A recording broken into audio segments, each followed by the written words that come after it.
coming down in sheets, loud and relentless, but I didn't flinch as it soaked through my hair and dress.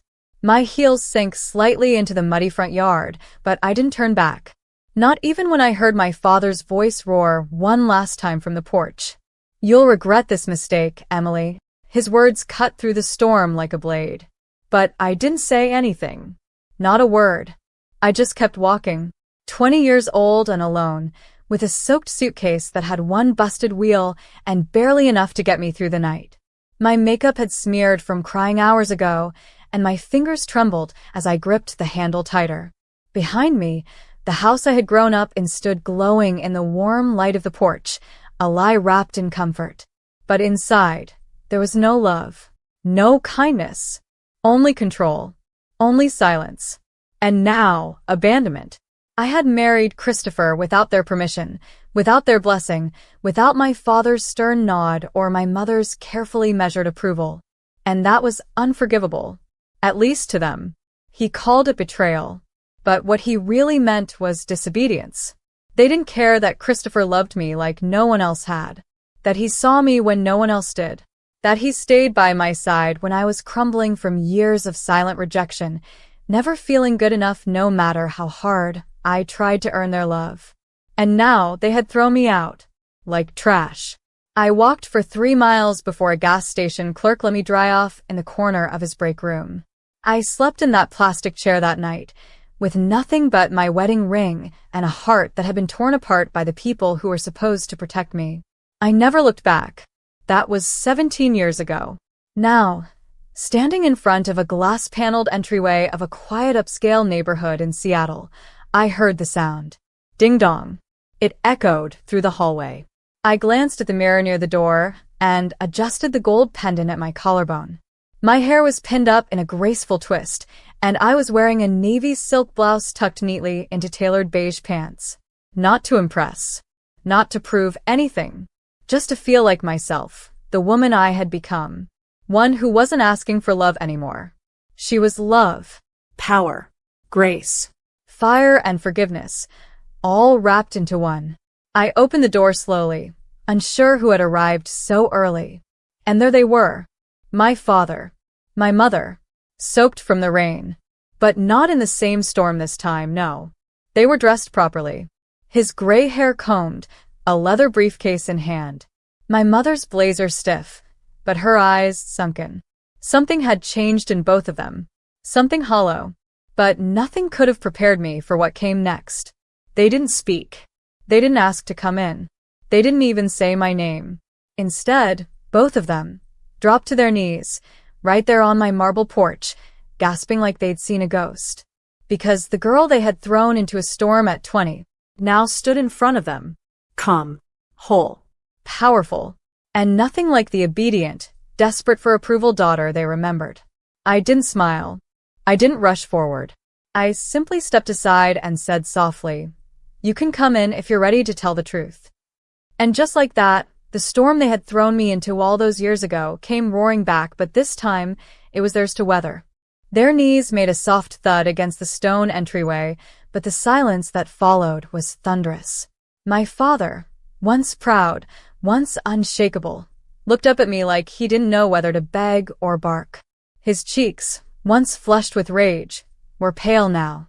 My mother trembled beside him, one hand clutched to her chest, her lips parted, but unable to form a word. I didn't offer them help. I didn't rush to comfort them. I had done that once. I had begged for crumbs of love once. Not anymore. They stared at me like they had seen something they never thought possible. And maybe they hadn't. 17 years ago, I was a scared, shaking 20-year-old girl, soaked to the bone and thrown out like a shameful mistake. Tonight, I was standing tall in a $5 million home, wearing confidence like it was armor and power like it was perfume. Christopher built this life with me from nothing. From dirt and steel and long nights and short paychecks. From hope that scraped the bottom of our pockets. From love that wasn't performative but relentless.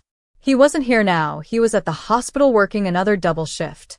Still healing lives. Still the same man who'd found me in a parking lot 17 years ago, curled up in the back seat of his rusted pickup, trying not to cry so loud that strangers would notice. I stepped aside without a word. Let them walk in. Let them see. Let them feel the warmth, the richness, the truth of what I had built. Without them. The marble floors. The soft piano music humming from the walls. The smell of rosemary and fresh-baked bread lingering from breakfast. The oil paintings on the wall, one of which they didn't recognize. It was of me. Pregnant. Glowing. A soft sunset behind me and my hand resting on my round belly, eyes closed like I was dreaming of a future no one else could see yet. My mother's breath caught in her throat when she saw it. My father's eyes hardened, not with anger this time, but shame. I saw it clearly. He tried to hide it, but he couldn't. He had thrown me out when I needed him the most. When I was scared. When I was still learning how to be a woman. A wife. A daughter. But more than that, he threw me out not for what I had done, but for who I had chosen. Christopher. The son of a mechanic. A man with grease on his hands and love in his eyes. A man who didn't ask for permission, only for my heart. My father couldn't handle that. He had wanted me to marry Senator Mitchell's son. Polished. Ivy League. Empty. The kind of man who looked good on a family tree, but hollow behind closed doors. I didn't want a man who owned the world. I wanted one who'd fight for me when the world turned its back. And now, all these years later, the silence in the room was deafening. I folded my arms as they slowly sank onto the leather couch, not asking for water, not asking for forgiveness, yet. Just sitting there, barely breathing. I didn't expect a call, I said, voice calm but firm. Much less a visit. My father cleared his throat. We didn't come to argue. My eyes locked on his. That's a first. His jaw clenched, but he didn't lash out like he used to. Maybe he couldn't. Maybe something in him finally knew I wouldn't bend like I did at 20. We need your help, my mother said quietly, her voice cracked with age and regret. Those words felt like ice water down my spine. I tilted my head. Help. We lost everything, my father said. The house. The company. The pension. Where we're staying in a motel off Route 9. The irony hit hard. The man who once called Christopher a poor excuse for a future was now sitting in my $1 million living room, jobless and homeless. I wanted to laugh, but I didn't. Instead, I asked, why not ask your perfect son-in-law? Oh, wait. You never had another daughter, did you? My mother flinched. We made mistakes, Emily. I looked at her. No, I said. You made a choice. She looked away, tears beginning to swell. I remember that night. I continued, my voice low and steady. I remember the way you stood there, silent, while he screamed at me. I remember packing my things while your hands just trembled at your sides. I didn't know what to do, she whispered. You could have said, stop. That's what you could have done. Silence again. They didn't argue, because there was no argument left. Just consequences. I looked between them, and said the words I never imagined I'd get to say. You threw me into a storm with nothing but a suitcase, and now here you are, soaked in one of your own. So tell me, I leaned in slightly, what exactly are you hoping to find on the other side of this door? My father looked at me, and this time, his voice cracked too. Redemption. And in that single word, I saw something unfamiliar in his eyes. Fear. Not of me, but of the reality he had built, and how it had finally spectacularly crumbled. I stared at my father for a long time after he said it. Redemption. It tasted foreign coming from his mouth, like a word he had heard but never used, never understood until now. I didn't rush to respond. I wanted him to feel the weight of the silence, the cold stillness of my home as it wrapped around his regret. He had always filled rooms with volume, shouting, lecturing, controlling. But now, he couldn't even fill a whisper. My mother's hands trembled in her lap. I noticed her nails were chipped, her wedding ring loose on her thinning fingers. Her eyes flickered toward the hallway, where family photos lined the wall. Photos they weren't in. Photos of Christopher holding our newborn daughter in the hospital, tears in his eyes. Photos of us at the small bakery we opened with nothing but alone and hope. Photos of me holding a plaque for Businesswoman of the Year, standing in front of our third franchise location in the same strip mall where I once cried in the back of a pickup. And one more, a framed newspaper headline. From homeless to hero, Emily and Christopher Reeves turned struggles into million-dollar bakery chain. They hadn't seen it. They hadn't even known.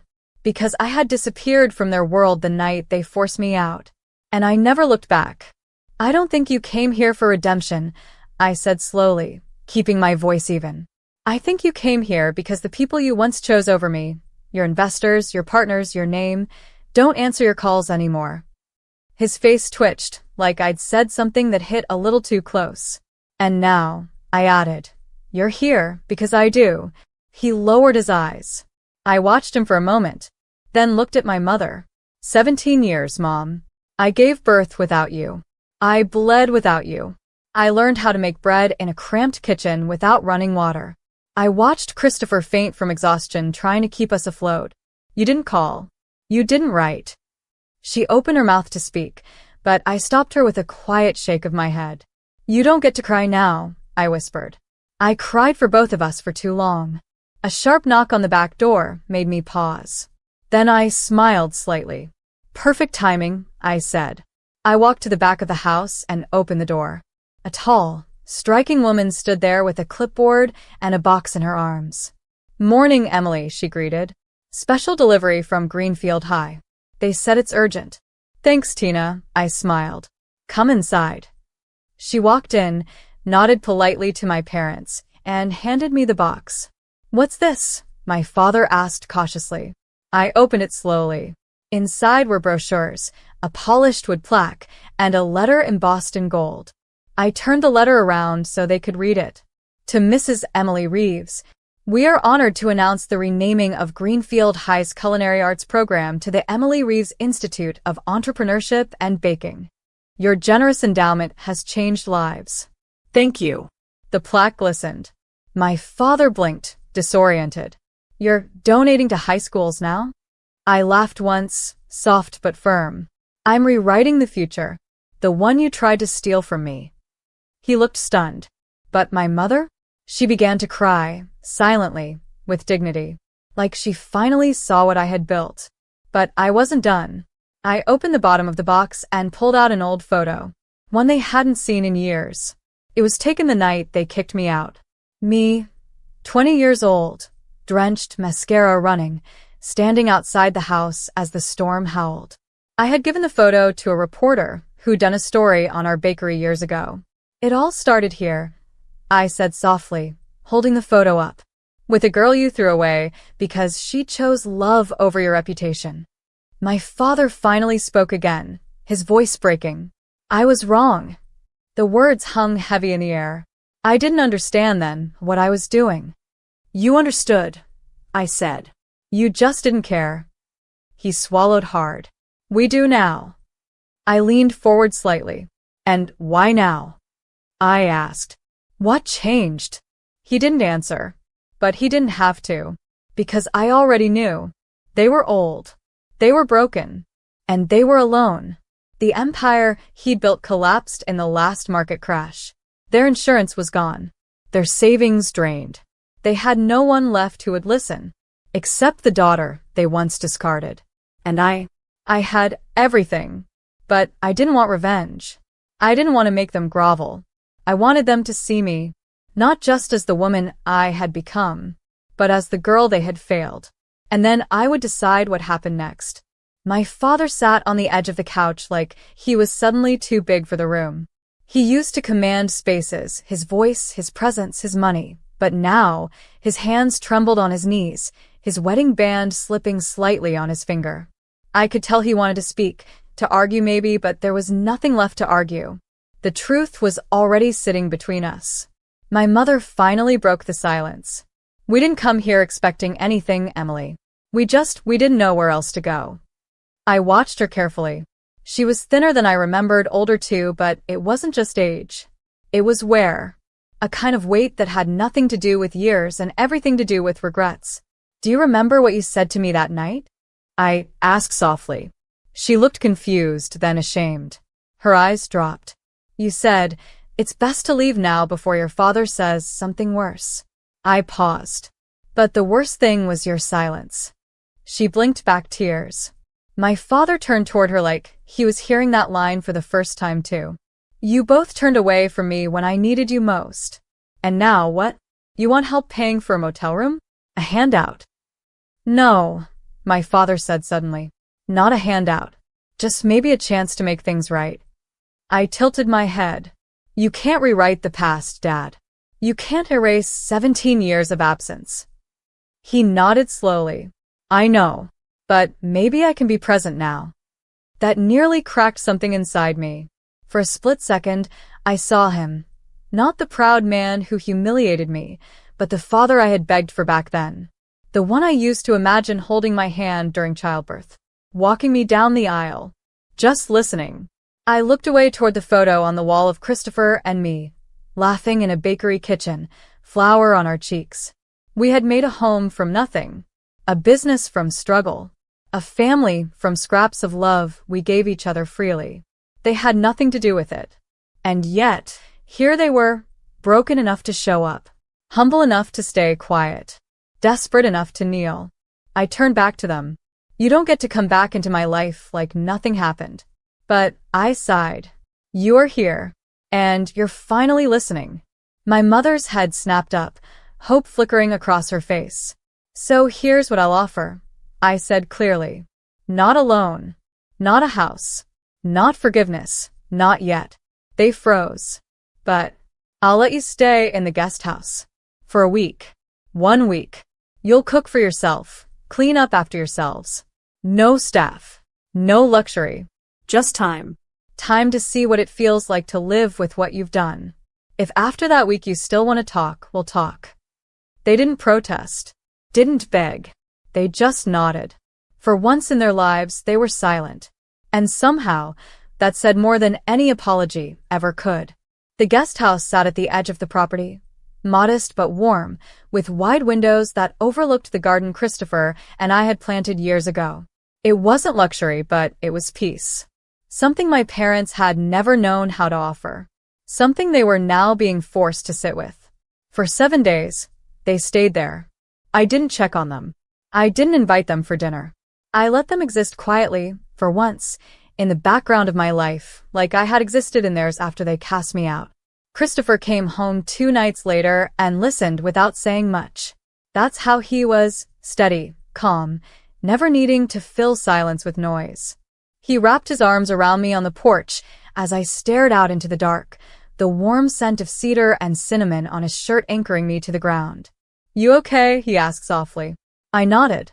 I thought I'd feel powerful having them here, but I just feel tired. He kissed the top of my head. Because you're carrying something you should have never had to. That hit harder than I expected. The next morning, I found my mother folding laundry on the small patio behind the guest house. No maid, no dry cleaning, just her, a wooden bench, and the sound of birds in the trees. She looked up, startled, and quickly wiped her hands on her faded pants. I didn't expect you this early, she said. I wanted to ask something, I replied. What happened to all of it? The business. The house. The pride. She looked down at her hands. Gone. All of it. Bad investments. Too much debt. And when the last client pulled out, she trailed off. We didn't have anything left. My voice was steady. Now you understand what it's like to lose everything. She nodded slowly. I do. Do you understand what it's like to lose a child? Her eyes filled. That's what we lost the day you walked into that storm. No, I said. You didn't lose me.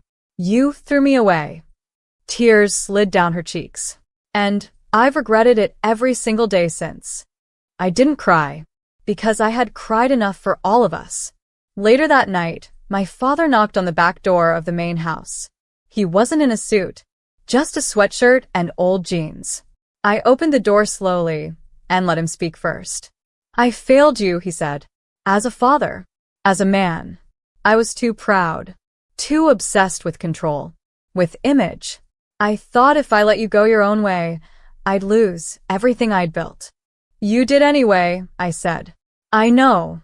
He swallowed.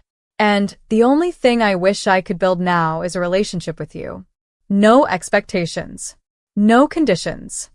That I didn't expect. I took a breath, stepped outside, and sat on the bench. He joined me quiet. The air was cool, the night still. And for the first time since I was 20, we talked. Not as father and daughter, but as people. Flawed. Wounded. Trying. The next morning, they packed their things without being asked. They left the guest house clean, the bed made, a note on the kitchen counter. Emily, we don't expect forgiveness, but we are thankful you gave us a chance to remember what love should feel like. If you ever decide you can let us try again, we'll be waiting. Dad and Mom. I stood there for a long time, holding the note, the sun streaming through the window. My daughter ran into the kitchen a moment later, hair messy from sleep, clutching her teddy bear. Mom, who were those people? I crouched beside her and smoothed her hair. Just two people learning what it means to be sorry. She nodded like she understood, though she didn't. But someday she would. And when she did, she'd know that forgiveness wasn't weakness. It was strength. Choice. Growth. That storm I walked into at 20? It didn't break me. It shaped me. And when they came back 17 years later, begging for a sliver of the love they once denied me, I didn't slam the door.